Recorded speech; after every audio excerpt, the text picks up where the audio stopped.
Ever since the war in Ukraine began, protesters all around the world have denounced Russia's attack on Ukraine. Most notably, many of them have been inside Russia. The human rights group ODV Info says Russia has arrested nearly 15,000 protesters there. They've been arrested for holding up signs saying as little as the phrase 2 words, or in some cases, even holding up a blank piece of paper.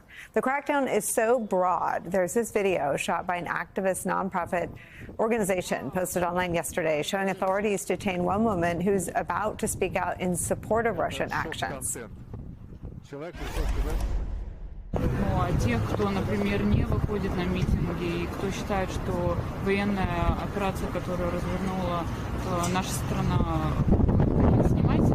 Да, мы все мнения показали. Вот я тоже хочу высказать тогда свое мнение. Скажите. Меня устраивает то, что... Это шок-контент.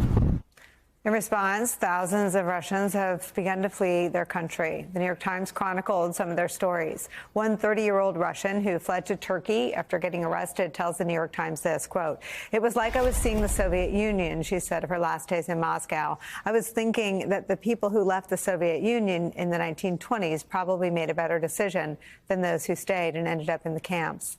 Let's bring one of the correspondents, island on that story, New York Times Moscow bureau chief Anton Chovanovsky, live from Istanbul. Julia and Claire are also back with us. Anton, I want to ask you first, did you leave? And is Istanbul where you're going to be reporting on Russia for now? We did, unfortunately, have to leave. The Times were totally committed to covering Russia, and we really hope to be back very soon. But as you know, Putin signed a law recently that punishes so-called false news about the war with as much as 15 years in prison. And false news in their definition can be as simple as referring to the war as a war, as opposed to as a special military operation, which is what the Kremlin calls it. So yes, we obviously, the security of our staff is the most important thing, and we have temporarily pulled our reporters out of Russia. You wrote one of the most insightful stories. It was on the front page of the New York Times, at least here. I'm not sure where it was in the international version, but it was President's Weekend here, and it was about Putin's stability. It really questioned his state of mind in the earliest days of this war.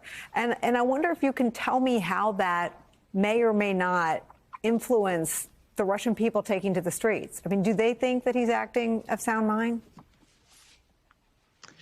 That's a great question, because I think a lot of people in Russia, even if they didn't agree with most of what Putin did, kind of assumed he was more or less rational and was pursuing sort of, you know, his agenda, but at the end of the day, not do anything as crazy as attack Ukraine. You know, even as the U.S. was warning of an invasion in recent months, very, very few people in Russia, even the experts, believed it.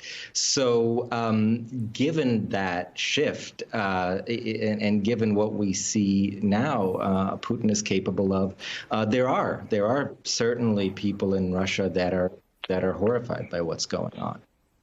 Anton, I want to understand and make sure we don't oversimplify this idea of state media and Putin's grip on information flow. I mean, here, people can watch whatever they want, and it doesn't keep 40% of people from understanding that, no, the election wasn't stolen. I mean, what is the real access to real information through the internet to the truth about Ukraine? And can they get those pictures? Can they find out what's really happening? Just give me the equation of how much of it is they can't see it and how much of it is they actually believe Putin's version. Yeah, so television is obviously still the most powerful medium in terms of getting your news. At least it still is in Russia, and television is completely state-controlled. So especially the older generations that predominantly rely on the TV for their news, they're getting this propaganda picture of what's going on in Ukraine that is completely the opposite of what viewers in the U.S. are seeing. But the internet remains openly accessible. Russia is not China. Russia doesn't have a great firewall keeping outside information out. So you can still, Russia has, during the war, actually gone to new lengths to block information online. In particular, they blocked Instagram, which is incredibly popular in Russia, including for news and activism. And they've blocked a number of independent news websites. But things like Telegram, the social messaging app, those are still accessible. And so for people who are actually interested and who think critically, they can get the real story of what's going on. And there is a lot of content available in the Russian language. But I should add, though, things have changed. It's really changed in the last couple of weeks. A ton of Russian language media outlets have been shut down in Russia, so it's become much harder for people to get that information.